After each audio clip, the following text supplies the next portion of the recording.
신앙을 고백하심으로 6월 15일 새벽 예배를 시작하도록 하겠습니다. 전능하사 천지를 만드신 하나님 아버지를 내가 믿사오며 그 외아들 우리 주 예수 그리스도를 믿사오니 이는 성령으로 잉태하사 동정녀 마리아에게 나시고 본디오 빌라도에게 고난을 받으사 십자가에 못 박혀 죽으시고 장사한 지 사흘 만에 죽은 자 가운데에서 다시 살아나시며 하늘에 오르사 전능하신 하나님 우편에 앉아 계시다가 저리로서 산자와 죽은 자를 심판하러 오시리라. 성령을 믿사오며 거룩한 공예와 성도가 서로 교통하는 것과 죄를 사하여 주시는 것과 몸이 다시 사는 것과 영원히 사는 것을 믿사옵나이다. 아멘. 하나님 아버지 감사합니다. 오늘 하루도 우리가 생명의 말씀 앞에 설 수 있도록 하여 주시옵시고 우리가 이 말씀을 통하여서 정말 주님 안에서 굳건한 믿음과 신앙으로 승리할 수 있도록 우리에게 은혜를 허락하여 주시옵소서. 오늘 하루도 감사와 기쁨으로 감당할 수 있도록 하여 주시옵시고 영육간의 강건함으로 우리와 함께 동행하여 주시옵소서. 이 모든 말씀 살아계신 예수 그리스도의 이름으로 기도드렸습니다. 아멘. 오늘 새벽에 함께 나누어 볼 말씀은 누가복음 8장 40절에서 48절 말씀입니다. 제가 말씀을 봉독하도록 하겠습니다. 예수께서 돌아오심에 무리가 환영하니 이는 다 기다렸음이로라. 이에 회당장인 야이로라 하는 사람이 와서 예수 발 아래 엎드려 자기 집에 오시기를 간구하니 이는 자기에게 12살 된 외딸이 있어 죽어감이라. 예수께서 가실 때에 무리가 밀려들더라. 이에 12의 혈루증으로 앓는 중에 아무에게도 고침을 받지 못하던 여자가 예수의 뒤로 와서 그의 옷가에 손을 대니 혈루증이 즉시 그쳤더라. 예수께서 이르시되 내게 손을 댄 자가 누구냐 하시니 다 아니라 할 때에 베드로가 이르되 주여 무리가 밀려들어 미나이다.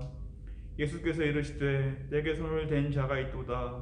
이는 내게서 능력이 나간 줄 알미로다. 여자가 스스로 숨기지 못할 줄 알고 떨며 나와 엎드려 그 손댄 이유와 곧 나은 것을 모든 사람 앞에서 말하니 예수께서 이르시되 딸아 내 믿음이 너를 구원하였으니 평안히 가라 하시더라. 아멘. 삶을 살아가면서 간절한 마음을 누구나 한 번쯤은 가져보았을 것입니다. 힘든 내 상황이 좋아지기를 바라는 간절한 마음일 수도 있겠고 내 삶에 어떠한 일이 이루어지기를 바라는 간절한 마음일 수도 있겠죠. 말씀을 준비하면서 나는 언제 간절한 마음을 한번 가져보았는지 생각을 해보았습니다. 여러 상황이 떠올랐지만 저희 가정이 가장 힘든 시기였던 것 같습니다. 아버지가 명예퇴직을 당하시게 되었고 그 후에 시작한 사업이 잘 되지 않아서 또 다른 직업을 구해야 했는데 그 당시 앞길이 막막했기 때문이었죠. 그래서 그때는 이러한 생각이 들었습니다. 이제 우리 집 생계는 어떻게 해야 하나? 밥을 굶게 되는 것은 아닌가? 대학교는 잘 졸업할 수 있을까라는 그러한 생각이 들었다라는 것입니다.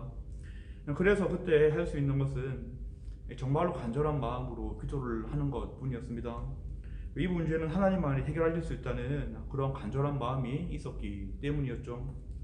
오늘 본문 말씀에서도 간절한 마음으로 예수님 앞에 나온 한 사람을 우리는 발견하게 됩니다. 바로 그 사람은 회당장 야이로라는 사람이었습니다. 예수님이 유대 땅으로 다시 돌아왔을 때 많은 무리가 예수님을 환영했지만 그 중에서 가장 간절한 마음을 가지고 주님을 기다렸던 사람은 바로 회당장 야이로라는 사람이었던 것입니다. 예수님을 기다렸던 야이로의 마음이 얼마나 간절했는지 우리는 그 모습을 통해서 이 사람의 마음을 알게 됩니다. 야이로는 예수님을 만나자마자 어떻게 하고 있습니까? 바로 예수님의 발 앞에 엎드리는 모습을 보여주고 있다라는 것이죠. 이 모습은 예수님에 대한 절대 의존적인 모습이기도 했습니다. 이러한 야이로의 모습 가운데 우리는 이 사람이 회당장이었다는 사실을 또 주목해 볼 필요가 있습니다. 당시 이스라엘에는 각 지역마다 회당이 있었고 회당을 중심으로 예배와 율법 교육이 이루어지고 있었습니다. 즉 회당장이란 그 회당을 관리하는 사람을 일컫는 말이었는데 예배를 주관하는 사람이었고 성경 두루마리를 관리했으며 백성들을 위해서 구제 물품을 분배하고 학교를 운영하던 일을 감당하던 사람이기도 했습니다. 이러한 일을 통해서 많은 사람들에게 존경을 받던 사람이 바로 야이로라는 사람이었고, 큰 영향력을 끼치던 사람이 바로 이 사람이었습니다. 이러한 사람이 지금 예수님 앞에 나와서 발 아래 엎드리고 있다라는 것입니다. 당시 이러한 상황은 놀라운 모습일 수밖에 없었습니다. 그 이유를 성경에서 찾아볼 수가 있는데, 성경을 한번 잘 보면 이러한 유의 사람들은 예수님을 인정하는 모습을 보여주지 않았기 때문이었죠. 회당장이라는 높은 지위를 가지고 있는 사람들에게 예수님은 어떻게 보였기 때문이었습니까? 이들과 같은 사람에게 예수님은 나사렛 시골 출신의 촌뜨기일 수밖에 없었고, 이 안식일의 율법을 지키지 않는 무법자였으며 죄인들과 어울려서 식사 자리를 갖는 그런 더러운 사람일 수밖에 없었습니다. 그리고 가장 큰 문제는 자신 스스로 죄를 사하는 권세가 있다고 주장하는 신성 모독자이기도 했다라는 것이죠. 그런데 지금 높은 신분의 회당장이 예수님 발 앞에 엎드리는 모습을 보여준 것이고, 자신의 집에 오시기를 간구하고 있다라는 것입니다. 이러한 간절함의 이유에 대해서 42절에서는 이렇게 말씀을 하고 있죠. 이는 자기에게 12살 된 외딸이 있어 죽어가미로라. 회당장 야이로가 간절한 마음으로 주님 발 앞에 엎드린 이유는 자신의 외동딸의 생명이 점점 꺼져가고 있었기 때문이었습니다. 딸을 사랑하는 절박한 마음이 야이로를 예수님 발 앞에 엎드리게 했던 것이었죠. 지금 이러한 절박한 상황에서 야이로에게는 자신의 사회적 위치와 외부적인 것들이 전혀 중요하지 않았습니다. 아마 야이로는 백방으로 여러 의사를 찾아다니면서 외딸의 병을 고쳐보려고 했을 것입니다. 하지만 계속해서 실패를 했겠죠. 의사들은 딸이 앓고 있는 병의 원인을 찾지 못했을 것이고, 딸의 병은 점점 더 악화될 수밖에 없었습니다. 그런데 그때 예수라는 사람이 병을 고칠 수 있다는 능력이 있다는 것을 야이로는 듣게 되었습니다. 그래서 어떻게 합니까? 정말 지푸라기라도 잡는 심정으로 예수님 발 앞에 엎드리는 모습을 보여주었다라는 것이죠. 오늘 말씀에 등장하고 있는 혈루증을 앓던 여인의 모습도 동일한 모습을 보이고 있습니다. 이 여인도 야이로와 같은 간절한 마음이 있었습니다. 바로 자신의 혈루병이 고쳐지기 원하는 간절함이었죠. 혈루증은 피가 잘 멈추지 않는 추절병의 일종인데 매우 고통스러운 병이라고 합니다. 그런데 이러한 병을 이 여인은 12년 동안 앓고 있었던 것이었습니다.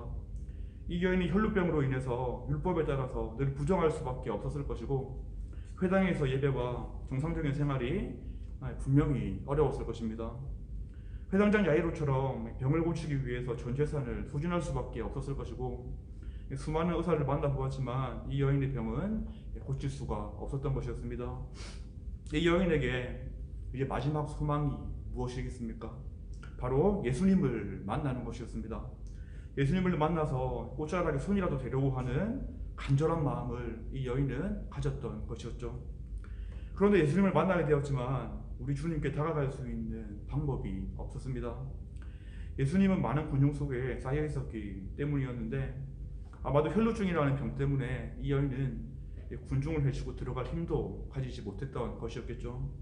하지만 이 여인에게는 그러한 상황은 문제가 되지 않았습니다. 왜 그렇습니까? 예수님만이 자신이 겪는 고통을 해결할 수 있다는 그 간절한 마음이 있었기 때문이었습니다. 그 간절한 마음으로 이 여인은 모든 장애물을 뚫고 예수님 곁으로 다가갔습니다. 그리고 주님의 옷자락을 만집니다. 결과는 어떻게 되었습니까? 44절 말씀을 제가 읽어보겠습니다. 예수의 뒤로 와서 그의 옷가에 손을 대니 혈루증이 즉시 그쳤더라. 아멘. 예수님의 옷자락을 만졌을 때에 이 여인을 12년 동안 괴롭혔던 혈루의 근원이 떠나가게 되었던 것이었습니다. 회당장 야이로의 딸도 마찬가지였죠. 뒤에 이어지는 말씀을 보면 죽음을 맞이하게 된 딸도 살아나게 됩니다. 이 모든 결과를 만든 것은 무엇이었습니까? 바로 간절한 마음이었습니다. 물론 이 간절한 마음은 세상 사람들이 가진 미신적인 간절함이 아니었을 것입니다. 간절히 믿으면 모든 일이 잘 될 것이라는 긍정의 힘도 아니었습니다.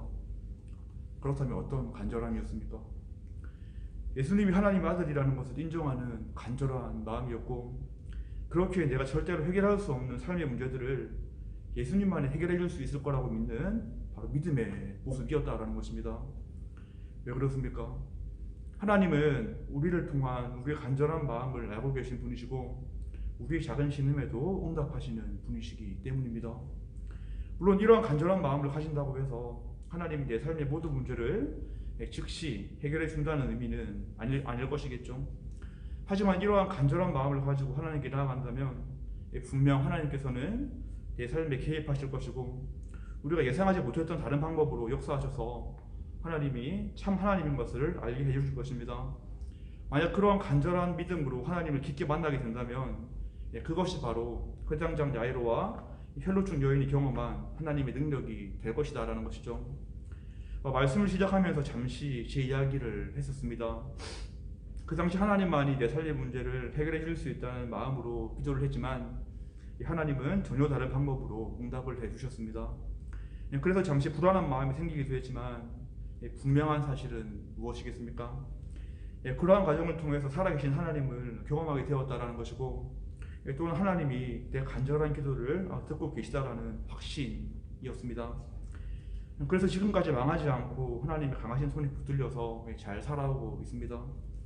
저는 이러한 사실이 하나님을 하나님으로 인정하는 간절한 기도의 힘인 것을 믿고 있다라는 것이죠. 말씀을 기억하면서 늘 내 삶의 문제를 구체적으로 알릴 수 있는 간절한 영성을 회복하는 모든 분들이 되기를 바라겠습니다.